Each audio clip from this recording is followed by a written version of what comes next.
caros amigos, sejam bem-vindos a mais um episódio do nosso podcast. Estou aqui com meu marido Vinícius, Padre Claudemir. Agradeço a ambos por estarem aqui conosco nesta caminhada e vamos continuar o nosso assunto, né? Nós imaginávamos que no episódio passado íamos chegar até a oração da coleta, mas paramos ali nessa entrada triunfal no altar, né? Mas acho que a liturgia é isso mesmo, né? Essas dúvidas é a gente entender a profundidade disso tudo. Padre, boa noite. Muito feliz de estar aqui com vocês todos aqui hoje. E acho que como a Marina falou, né? As nossas dúvidas aqui são uma atrás da outra e o senhor vai ter que também ter um pouco de paciência aí para nos responder e também tirar as dúvidas daqueles que nos seguem. Boa noite, Vinícius. Boa noite, Marina. A liturgia é uma coisa apaixonante, né? Ou seja, que nos eleva ao céu, nos deixa maravilhados e por isso que a gente não esgota jamais o mistério da liturgia, que é tão amplo, né? Falar de Deus é sempre envolver-se nesse mistério e prescrutar, né? Descobrir cada coisa que a liturgia tem a nos oferecer. E é por isso que essa conversa tem sido tão simpática e tão profunda, né? E tão ampla também, porque diante de Deus jamais esgotaremos aquilo que Deus tem a nos oferecer. Padre, vou sair um pouco aqui do script, que me veio uma pergunta. Essa paixão do senhor pela liturgia, isso foi sempre desde o início da sua caminhada, né, do seu trabalho, do seu estudo para ser sacerdote, ou isso foi algo que veio com o amadurecimento da fé? Eu vou responder essa pergunta com uma outra pergunta que a senhora que trabalha na minha casa me fez hoje na hora do almoço. Ela me disse assim: padre, o senhor sempre quis ser padre? E eu respondi: Deus me pensou para ser padre. E eu acredito muito nisso. Que muito pequeno, desde quando eu tenho uso de razão, e mesmo antes, existia uma paixão. Sabe aquela coisa que está no nosso inconsciente, nas nossas memórias positivas? Eu me lembro que esse desejo de Deus, esse desejo de santidade, de ir à igreja, da beleza da liturgia, eu ficava encantado quando eu via o meu pároco celebrando a missa, que ele elevava a Santa Hóstia e elevava o cálice, e ele ficava um momento em adoração, né? Isso talvez fuja um pouco da liturgia, porque não é um momento de adoração, mas é um momento de consagração. Mas ele se detinha naquele momento com uma profundidade, sabe? Isso me encantava tanto. E quando a gente chegava um pouco antes na nossa igreja, e a gente tinha uma capela, eu gostava muito de ir para o altar e brincar de padre, mas era uma coisa que não era só brincadeira, era uma verdade. Quantos anos o senhor tinha nessa época? Eu devia ter 6 anos, né? Já começava a brincar de padre com 5 anos, né? 6 anos, 7 anos. E isso foi uma coisa que foi sempre me acompanhando. Na minha primeira comunhão, me escolheram para fazer a primeira leitura.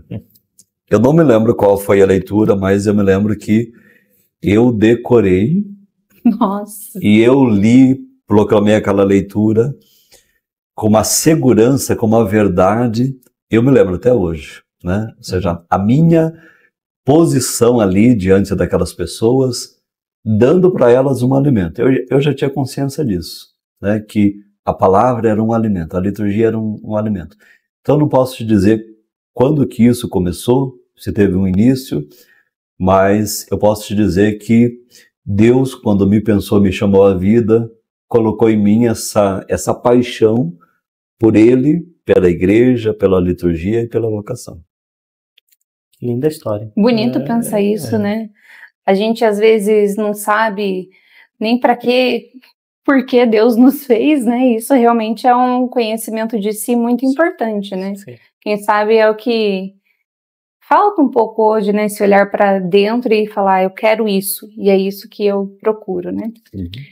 Bem, E eu acho que estando aí, após essa introdução sobre essa paixão que o Senhor tem pela liturgia, somos nós que hoje nos beneficiamos, né? Então, toda o estudo e toda a dedicação que o Senhor vem trazendo ao longo desses anos também para trazer para nós todos aqui hoje também uma visão, então, bem fundamentada do que é a liturgia e como nós também, como leigos, né, podemos estar também vivenciando esse momento tão importante que é a Santa Missa da melhor maneira possível, corpo, alma, e o corpo realmente presente, a alma no estado de graça também para contemplar. Então, eu acho que nós paramos na última vez, foi logo após, então, essa entrada solene, né? Então, como vem, assim, o momento seguinte é o ato penitencial.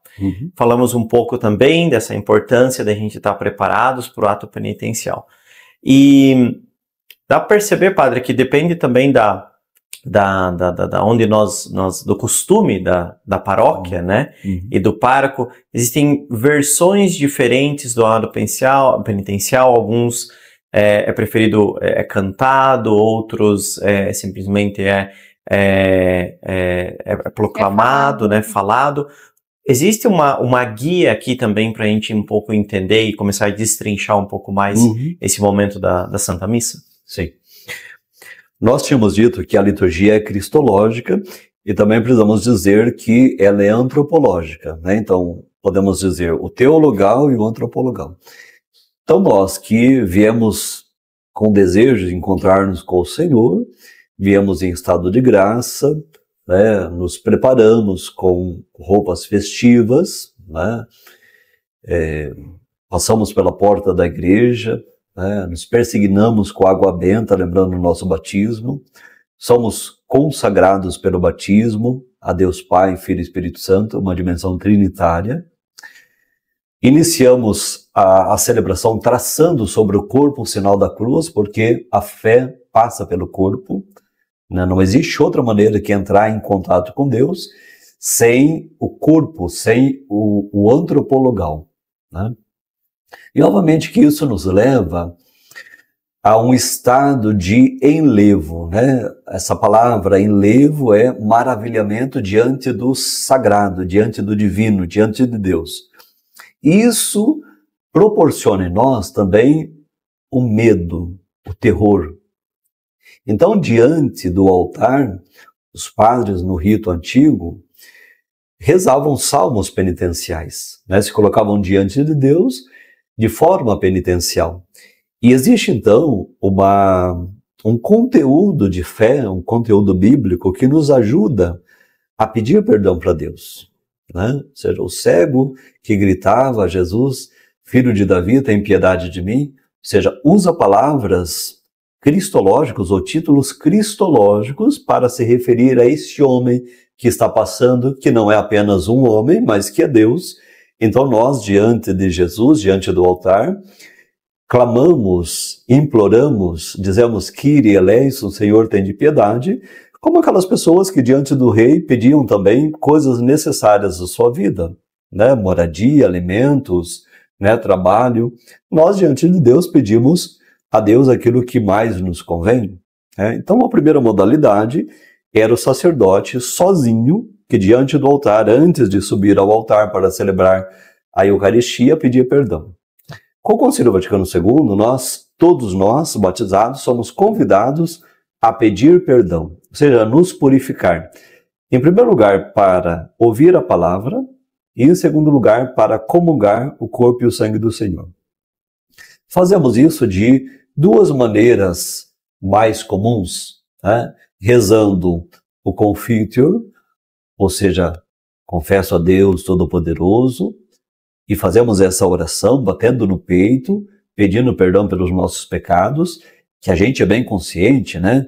Alguns dizem que o pecado é a invenção da Igreja Católica para doutrinar, para domesticar os seus fiéis, né? Ou seja, dizer para alguém que ela tem pecado, que ela tem culpa, que tem o inferno. Isso serve, obviamente, para colocar medo, mas isso não é uma invenção, isso é uma realidade. Nós sabemos que existe o joio, que existe o mal, que existe o demônio, que existe também na nossa vida uma tendência a afastar-se de Deus, a fazer o mal às pessoas, a nós mesmos, né? E é por isso que a gente humildemente pede perdão a Deus, dizendo essas palavras que não são nossas. São as palavras da igreja, da tradição, na nossa boca, nos nossos lábios. Eu não vou lá e digo qualquer coisa como me vem à cabeça, né? Mas eu digo palavras reveladas, palavras de Deus, da tradição, para pedir perdão a Deus. Em seguida vem, e isso nós dizemos, né? Dizemos, não cantamos, mas dizemos. Depois vem a absolvição do sacerdote, que não é uma absolvição sacramental, nós estamos aqui diante da absolvição do sacramento da penitência, mas quando o sacerdote diz: Deus Todo-Poderoso, Pai rico em misericórdia, tenha compaixão de nós, perdoe nossos pecados e nos conduza à vida eterna, ele está dizendo que nós estamos sendo perdoados ou preparados, né, para celebrar o grande mistério da Eucaristia. Perdoado dos pecados veniais, né? Dos pecados veniais e graves, nós também podemos recorrer ao sacramento da penitência e devemos recorrer a esse sacramento para sermos perdoados, para que a graça aqui haja na nossa vida, né? Depois também existe essa modalidade rezada, né? Senhor, que viesse salvar os pecadores arrependidos, tem de piedade de nós, e a Assembleia diz: Senhor, tem de piedade de nós. Ou podemos também usar a fórmula grega, né? Isso não é latim, como alguns pensam, Kyrie eleison, Senhor, tem de piedade de nós, ou seja, é o grego que permanece ainda na liturgia romana, né? Então essa é uma outra modalidade, então aclamações entremeadas com esse pedido de perdão, Senhor, tem de piedade, ou Kyrie eleison, Christe eleison. A outra modalidade é cantar, né? E todo o canto do ato penitencial deve estar acompanhado do Senhor, tem de piedade. Mesmo quando a gente reza o Confiteor, né, pedindo perdão para Deus, depois dessa absolvição do padre, a gente precisa dizer: Senhor, tem de piedade, Cristo tem de piedade, Senhor, tem de piedade, né? Porque é isso que forma o rito, né? Ou seja, rezar a metade disso é rezar a metade do rito, né? É ser parcial nesse ato penitencial. Mas essa primeira parte, o Confiteor, ele não é comum a gente ver ele ser rezado, né, padre? Eles unem junto com a segunda parte na música, é isso? Isso. Que não precisa ser, neste caso, essa fórmula específica da oração. Você pode fazer essa súplica ou este pedido a Deus de uma outra forma que é colocada na música. Sim. A gente tem, por exemplo, aqui várias letras, né, com melodias diversas, né? Cristo que perdoou o ladrão arrependido, Cristo que se encontra com a samaritana, Cristo que salva da morte aquela mulher adúltera, né? Então existe aqui muitas maneiras, formas de pedir a Deus, olhando também para exemplos bíblicos, né? A gente pode, por exemplo, dizer: Senhor, tem de piedade de mim pela nossa falta de fé, né?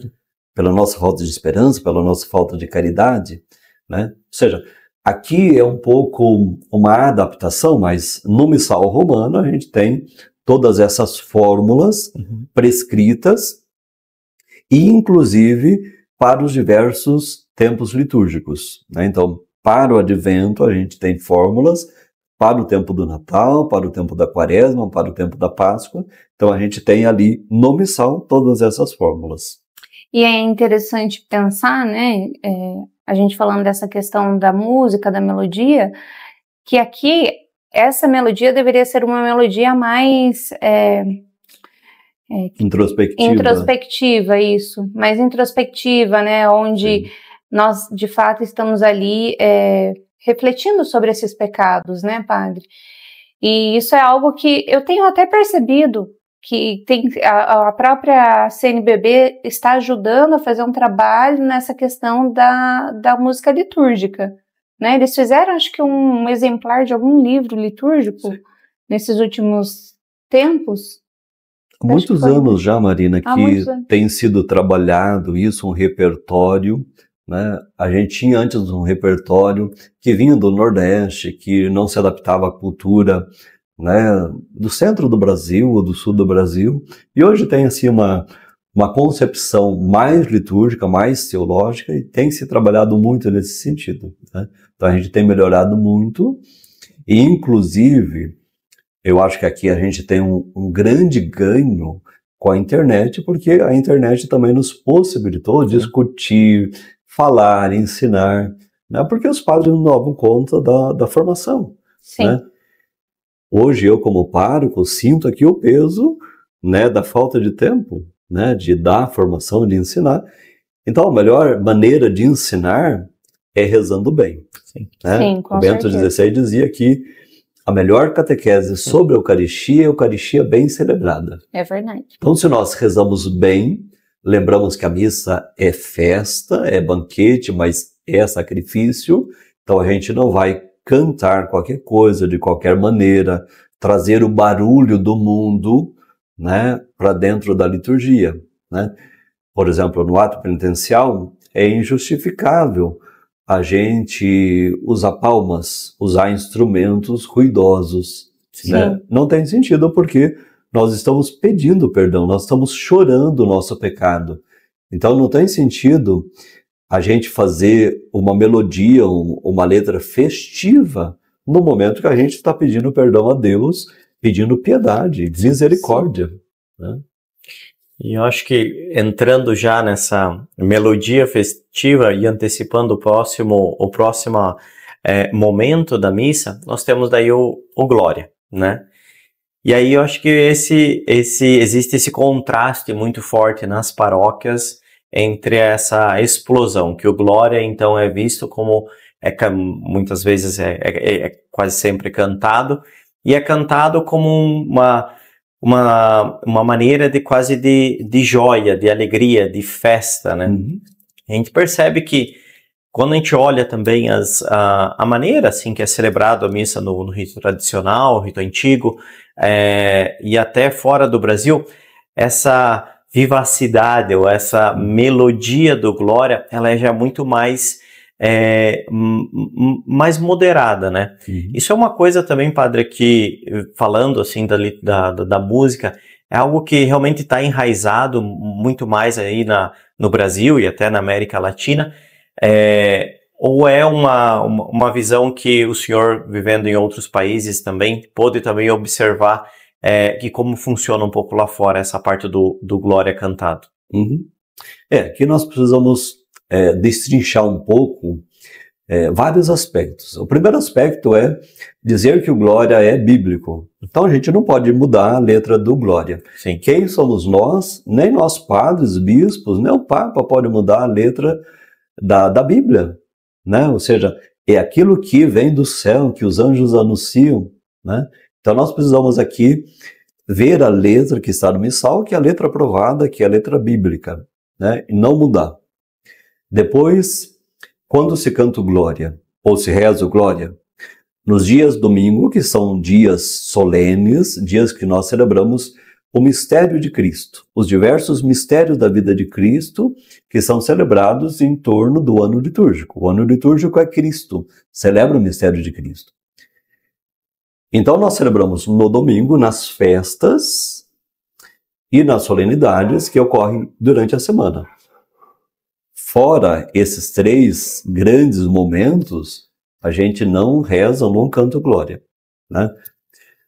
É o aniversário de ordenação do padre, 50 anos. Se não está previsto Glória, não tem por que rezar o Glória ou cantar o Glória. Né? Uhum. Se um padre toma posse durante a semana, não está previsto Glória, não tem por que cantar o Glória, porque é a posse do padre. Né? Ou seja, não existe aqui justificativa para nós colocarmos o glória, porque queremos solenizar ou queremos tornar festiva essa celebração. Isso é um equívoco que o Vaticano II não ensina, né? Não é um louvor que tem que vir do povo, né? Não, e que não é para a pessoa, né? Esse louvor não é para a pessoa, né? Então, muito quando bom, você Marina, pensa isso na questão, para o padre, mas não é para ele que a gente canta o glória, a gente canta para Deus. O glória é um hino cristológico, e é claro que Cristo nos remete sempre ao Pai e ao Espírito Santo, porque não existe aqui a Santíssima Trindade em partes isoladas. A Santíssima Trindade é uma comunhão das três pessoas numa só, uma só substância. Três pessoas, mas uma só natureza. E daí o glória, ele está voltado para Deus, né? Mas ao mesmo tempo Deus se volta para nós. E nós nos voltamos para Deus. Agora, na tradição da igreja, com o gregoriano, quem vai à Europa, vai ao Vaticano, existe o canto solo, o coral que canta e a assembleia que responde. Tá? E muda a tonalidade do órgão, no folheto a parte dos fiéis está em negrito, é muito bonito, né? O gregoriano, o latim. Isso possibilitava que a gente pudesse rezar e rezar compenetrados, né? Quando a gente começa a colocar instrumentos ruidosos dentro da liturgia, começa a trazer do mundo aquilo que é do mundo para dentro da igreja e começa a achar que o glória tem que ser muito festivo, tem que ter palmas, tem que ter muita festa, etc. Nós perdemos aqui a palavra, perdemos aqui o significado, né? E ficamos com o ruído, ficamos com o externo, né? A gente precisa cantar e rezar e saboreando aquilo que nós estamos dizendo. E no glória nós nos dirigimos a Deus, pedimos piedade, né? Temos que fazer reverência, porque diante do nome de Jesus, toda a cabeça tem que se inclinar, todo o joelho tem que se dobrar, e a gente vai perdendo isso, né? A gente canta, reza, mas existem momentos que a gente pronuncia o nome de Deus, o nome de Cristo, e não abaixa a nossa cabeça, né? Como se nós fôssemos os senhores daquilo que nós estamos fazendo. Não, nós somos servos, né? Parece que, assim, a impressão que eu tenho, padre, é que hoje as pessoas, elas se preocupam mais na liturgia, né? Nessa celebração litúrgica, mais com o que elas representam ali, nessa celebração, né? Do que a própria liturgia em si. E eu me lembro quando nós fomos ministros, e a gente percebeu muito isso na pele, né? Nós percebemos isso na nossa vivência, o quanto realmente isso é algo, e é do humano, né? É nosso humano isso realmente é algo que é um cuidado que nós temos que ter. E essa questão de nós nos inclinarmos na glória, eu também me recordo, né? Eu gostaria de recordar na parte do próprio ato penitencial também, né? De nós estarmos nessa introspecção, inclusive, com a cabeça baixa, para que a gente de fato esteja ali murmurando aquilo, né? Olhando para si mesmo e murmurando para si mesmo isso. Sim. Aqui entra também a arte celebrandi, né? A arte de celebrar. Ou seja, o padre faz às vezes do Cristo cabeça, né? E o padre tem aqui um papel importantíssimo. Ou seja, quando o padre se coloca em oração, quando o padre inclina a sua cabeça, ele está dizendo também para a Assembleia que é o momento de rezar, é o momento de falar com Deus, né?